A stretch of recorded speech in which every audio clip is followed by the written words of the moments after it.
What is going on, guys? Welcome back to the channel. Today we are going to be reviewing another product, and that is the Carpodgo T3 Pro display. This allows you to add wireless Apple CarPlay or Android Auto to any vehicle in a matter of minutes. You don't have to mess with replacing head units, you don't have to mess with wiring, anything like that. And I think it has a few features that make it stand out from some of the competitors, like 16 frames per second and a full laminated screen. This basically looks like the OEM setup that I have on my Mazda 3, which has the Apple CarPlay as well, even though that one is not wireless. So if you wanted to add this to any car, anything from an old Mazda V2000 to maybe something a little bit newer that doesn't have any of those features, I think this is a great unit to go with. So let's go ahead and open up and show you everything that comes in the packet. And here we are looking at basically everything that comes in the packaging. Very nice packaging, very Apple-like. Here we have all the accessories, which are power cables for the camera and the unit itself, some mounting options, some cables for updating the unit, also some Bluetooth cables, and again, the unit itself here at the top. We haven't taken it out of the packaging just because we don't want to scratch it obviously yet, but it is pretty nice, and it does come with a magnetic back to it. So if you did have some other kind of magnetic mount already in your car, this could attach to it, or you could just use some kind of ball mount as well. I know in the Tacomas, some ball mount options are very popular, so that could be another option for you. Now, before we move over to the truck and show you how I mounted this on my vehicle, I'm gonna talk about the mounting options, the back of the unit, and some of the setup you might have to do here. Just here because it's a little bit easier to film versus inside of my car. And also just some of the things you might encounter as you're setting this up. Everything is super quick, super fast, so really you can get up and going in minutes, but I think it's worth noting as we go through it. So the first thing is gonna be the mounting options. You have two options included with the kit, one of them being kind of this windshield mount here. This one does not fully support, or at least the documentation says it doesn't fully support the weight of the Carpodgo. So you might not want to rely on this if you're going to stick it somewhere in your windshield to hold the whole unit by itself. You might want to use this together with the dash to kind of place it somewhere where it makes sense. And then if you do have some kind of funky dash or something where you might need a little extra secureness, it does come with a sticker kind of base mount here that you can stick this somewhere, put this on top, and that should help it be a little extra secure. Now, the second mounting option is already on my car, so I will show you that one in a second, but that one also does include a little couple of sticker options in case you want a little extra assurance, I guess you could say. So here, looking at the back of the unit, we're gonna have our first slot, which is a USB-C, and that is the power option. That's what you would use with the cigarette lighter and the included cabling that is putting basically power at 5 volts and 2 amps. Now, I want to mention that it's 5 volts and 2 amps because I know what you might be thinking. Maybe I have a USB plug somewhere in the car and you want to connect it to that instead of the cigarette lighter, or if you did a mod where you upgraded your cigarette lighter to USB pods, kind of like we did on my Mazda, you might be thinking about using those. And I would say you have to make sure that the output of it is 5 volts to 2 amps. Most USB plugs that came included on the car do not put out 2 amps, which could make the screen be glitchy if you're using it. So again, just double check. If you did the same one that I did on my Mazda, that one does put out 2 amps, so you can definitely use it with this, but otherwise you're gonna have to use the cigarette lighter plug over here. Now, the second one here is the audio plug. Now, that is your standard 3.5 millimeter audio plug, so any kind of aux cable should fit into that. The next one is gonna be your video. That's gonna be the cable for the camera that comes included with the kit. That's where it would plug in into this middle plug there.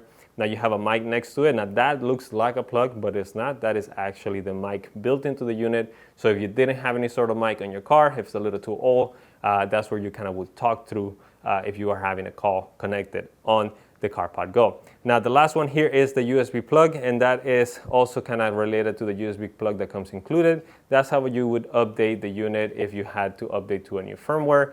That's where it would go. So anything else associated when it comes to firmware or any updates like that would go through that spot right there. All right, guys, so we're going ahead and plug the unit here into a power source. We're making sure we're only getting 5 volts to 2 amps, and we're going to go ahead and turn this on. So once you turn this on, you're going to get the Carpodgo boot up screen here. You can definitely customize that, and I'll show you that here in a minute. And then it's going to take you right into the default home screen. Now, once you have your phone connected, this is going to auto load into Apple CarPlay or Android Auto for you. But right now, since we don't have anything hooked up, this is where it's going to take you, and I'm going to run through the settings here on the bottom so you are aware of what everything does. Now, the first one here is going to be the Apple CarPlay. Second one here is going to be Android Auto. Next one is going to be the Bluetooth. That takes you into the Bluetooth settings. Then we have brightness, which take you into the brightness settings. This last one here is going to be just general settings, so you can click that and view everything. And then the one that looks like a help button here is actually the about. So this takes you to the about information of the unit itself. And then the last two here with the FM and the Bluetooth, these are the options in case you are connecting to your car, either through an FM radio station or through a different Bluetooth device. So that's where you would go. So we're going to go ahead and click here into the settings. Now the first thing we get in here is the language setting, which is awesome. So because we already have it in English, we are going to go ahead and leave it on that. But if you needed to update this to any other language, you have a couple options here, quite a bit of options actually. So you can go ahead and pick the best one for you. Now date and time right here, you can go ahead and update that if you like to the current date and time. It's definitely not 5:57 a.m. right now, but that would also kind of auto update once you plug and connect your phone into this. So we're going to ignore that for now. Now over here in the Bluetooth settings, we have Bluetooth turned on, we have auto connect turned on, and then this is the name of the unit. And you can have multiple devices here connected to it in case you are using this on a car with multiple people on it. We're definitely going to connect to it through Bluetooth, so we're going to go ahead and leave that on as well. If we move over to the display, you have night view here.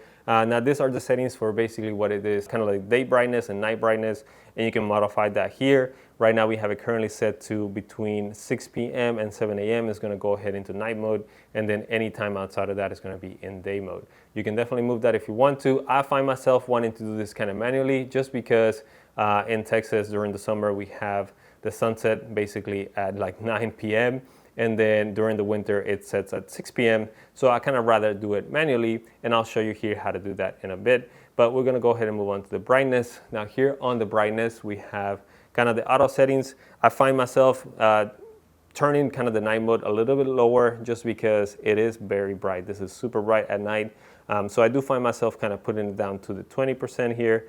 That's a little bit better. You kind of see the screen got darker there. That's because night mode is on right now. And then day is all the way to 70. Now you might have to turn this up a little bit depending on where you put it in your car, because sometimes you do get some reflections. It is very bright, but you do get some reflections, especially if you have a passenger with like a white shirt or something like that. So you can go ahead and turn that off, up if you want to, or down. And then if you want to do kind of the manual, like I said, night and day, all you got to do is kind of swipe down. You kind of see that got a lot brighter there. If you swipe down again, we're back into night mode. So we're going to go ahead and switch over to day mode. Now we're going to go over to the wallpaper. The wallpaper only modifies kind of the wallpaper in the settings section, so it doesn't apply to anything else. But you do have three options. I don't see an option for custom. That would be nice if they could add some kind of custom wallpaper, and they would be cool. But currently you only have those three options, so we're going to go ahead and set that one there.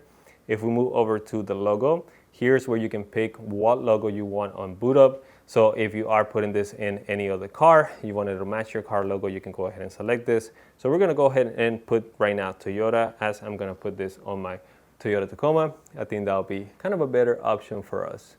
So we're going to go ahead and set that as the logo. So next time I turn this on, it will show Toyota.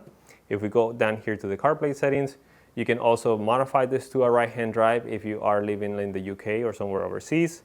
And then you have the option to turn off the 60 frames per second or the 10-second timeout. And what that means is if you don't touch this in 10 seconds, it'll go back to kind of default or the Apple CarPlay or Android Auto, whatever you have on. Now volume here, you have kind of media, navigation, and phone.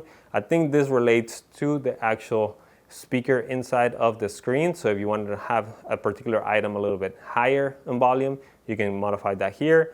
Because we are going to be using the system in my car, I'm not going to mess with this. And then you have your audio output, and I'll get this in a second, and then your about. So if there is a new firmware version, here's where you can verify which version you have. And then if you need to update, you can go ahead and do the system update right here.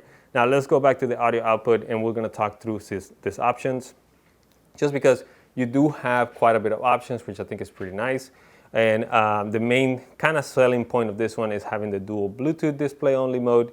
And what that means is that if you connect this to your car for the audio settings, but then connect to this for the visual settings, you'll basically have all the Apple CarPlay and Android Auto, navigation, phone, and everything through here.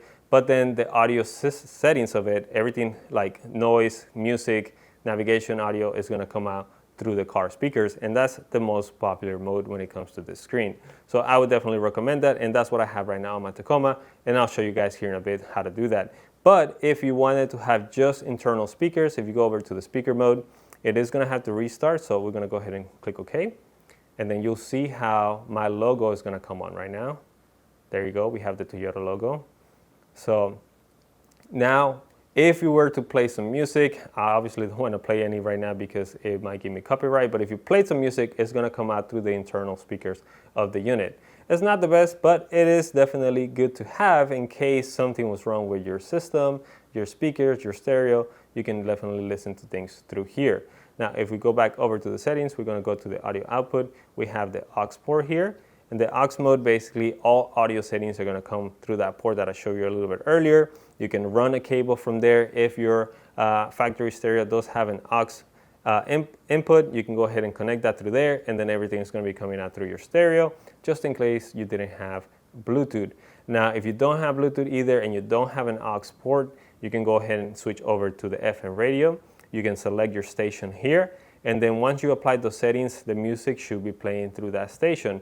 Now, I would recommend obviously going through your radio stations if you are going to go this route and making sure you're picking one that there's absolutely no signal coming through. Most of the time, this like 80s and whatever lower numbers usually don't have any sort of signal, so you're probably safe picking that. That way you can still utilize this unit without having to get anything extra. And if we move over to the dual Bluetooth display here, it is going to have to restart again. Okay, so we are going to go ahead and connect the unit into a phone. I have my phone here on the side. Let me go ahead and show this a little bit better here.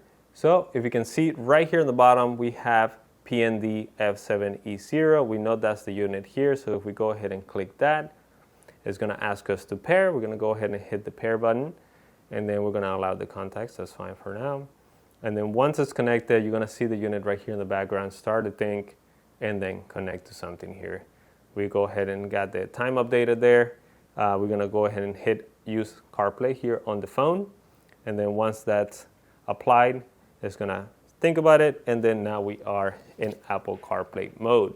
So here you can kind of see we have some of the factory apps that come with the phone. And then you'll have a few extra ones. I'm not sure exactly what decides what makes it in here and what not. But you can kind of see we have Spotify. We do have this app. It doesn't work, just letting you know. But yeah, everything else here should work. Messages, phone, if you click into it, it'll take you to the phone. Music, maps, messages, calendar, all of that. So it's basically working like it's supposed to. This is how factory Apple CarPlay works. I know I have it on my Mazda 3, and this is exactly how it looks like on it. If you needed to go ahead and change any settings of the unit here, you would go into where it says car here, and that'll take you right back into the screen, and you can go back into the settings and mess with it. So if you wanted to go back into the CarPlay, you can go ahead and click here, and then we are good. So I'm going to move over to the car and show you how it looks with the navigation and everything there. But honestly, it is pretty smooth. It works just as good as OEM setups do. Again, comparing it especially to a Mazda 3, which I can show you a little clip of it, it basically looks the same and functions about the same. So here inside of the truck, you can see we went with the second mount option, and that's this little kind of L-shaped bracket here. This is what the magnetic mount is for the Carpodgo. And as you can see, it's very flat here. This one, you can also move it around and everything, so you can apply it to kind of a variety of dashboards. As long as the base of it is a little bit flat, you should be able to add this. So it's working pretty well. So I'm gonna go ahead and just pop the screen in here so I can show you guys how that looks in there. And here is how it looks with the screen already mounted in here. You can kind of see everything is working great. Since we already hooked up the phone into it, you can kind of see it's already connected to it. So if I press the other screen here, you can kind of see navigation. This will work again just like any other CarPlay does on like an OEM setup. So if I go into my phone and I type somewhere to go to, I'm just going to pick a random location here. So let's say we want to go to the store down here. If we want to head and add that in there, you'll see that it just puts the directions, and as soon as I start in CarPlay, it's going to go ahead and start giving me directions to it. So again, it's just been working super well. You can kind of see my music in there. Everything else works great. It's really responsive to everything, touchscreen. You can go ahead and swipe through everything in here. So super happy with the result of it. Again, I think the 60 frames per second makes it look super smooth when navigation is working. Everything is going super smooth on it. So Pretty nice product, really happy with it. I think is worth a buy, especially again if you are going to put this in something a little bit older. I do have some of the other features in here, so it might be a little bit redundant here. But if you have something that didn't come with Bluetooth, didn't come with navigation or anything like that from factory, this will solve those problems without you having to do any head unit replacement, which I think is going to be just a time saver overall. And then you can get up and running and move this to any other car if you want to use it somewhere else as well. Now, I do want to talk about one part that is not going to be a super quick install, and that is the backup camera that comes included. Now, it's not necessarily hard to get this installed, but it is going to be a little bit time consuming and more involved versus the actual display itself, just because you will have to find a place for the camera. You do have to run the cable that is included, but you have to run it from where the camera is all the way to the inside of the cap and all the way to your display so that you can get signal for it. Now, if you are going to use it as a backup camera, you would tap the red wire on this kit into your reverse light, so you will also have to figure out which cable is the reverse light on your particular vehicle. Or if you use it as some sort of front camera or inside camera, whatever else you're going to do with it, you will have to find a solution for the power source, which most likely you will have to do something like running a cable from the battery into a button that then you can press and give it power to the camera till you see it on the display. So I am not going to get into all that in this video, but I do want to call attention that, again, that is just not necessarily super hard, but definitely time consuming part of this whole kit. So definitely find some videos or something that could help you install it on your particular vehicle, so that way it'll make it easier for you. Now, I do want to talk about one thing about this particular product, and that is their support. They have a website. They also have a subreddit where they seem to be kind of active as far as answering questions and issues that people have with this thing. And I think that's pretty nice, because a lot of times you don't hear back from people, especially if you have a problem with their product. So seeing them being active on there, seeing responding to people and their issues, I think it speaks kind of well on the team and them. I know a lot of people want to have YouTube videos and stuff like that on their product, and I've seen them actually answer some of those questions about why they don't have it on this particular display, which makes sense to me. They don't want to give you a janky experience where you're just having things that don't look right on the screen or whatever, and then you're going to be basically complaining because that doesn't work. And quite honestly, the OEM setups like my Mazda 3 doesn't play any YouTube video, Netflix, or anything like that already to begin with. So it's really not that different than something that you would get from factory when you buy one of these newer cars. So again, I just want to say that I think it's pretty nice that they're active on there, that they're answering and helping people as they have come across any issues. So that is another plus in my book as far as going with a product that you can be able to get answers on if something happens to it. So there you have it, guys. Those are my thoughts on the Carpodgo T3 Pro display. Honestly, I think it's a pretty cool unit. It's been working flawlessly on my truck now for about a week. I've been using it on my Toyota Tacoma, and it connects super fast to my phone. Honestly, it connects faster than my actual stereo inside of the truck. Everything works super smooth. There's been no issues with the navigation or anything like that. And quite honestly, if you are adding this to an older vehicle, you probably get way more benefits than I do on my Tacoma, just because you won't have a lot of these features already built into your truck. So just the amount of possibilities for you to connect this, whether you're using the display mode, the Bluetooth that comes included with it, the FM radio, I think you have a lot of options, and it makes it super easy to add to any vehicle. I will have a promo code so you guys can save some money when picking one up, so you can go ahead and use Flake Garage. I'll leave links down in the description as well, so you guys can click and buy this if you choose to. And let me know your thoughts. Let me know what you guys think about it. I know it's a little bit more expensive than some other units, but I think it's worth it just because of how easy everything else on it and how seamlessly it seems to connect with everything else. So let me know your thoughts down in the description. We'll see you guys hopefully in the next video. Bye.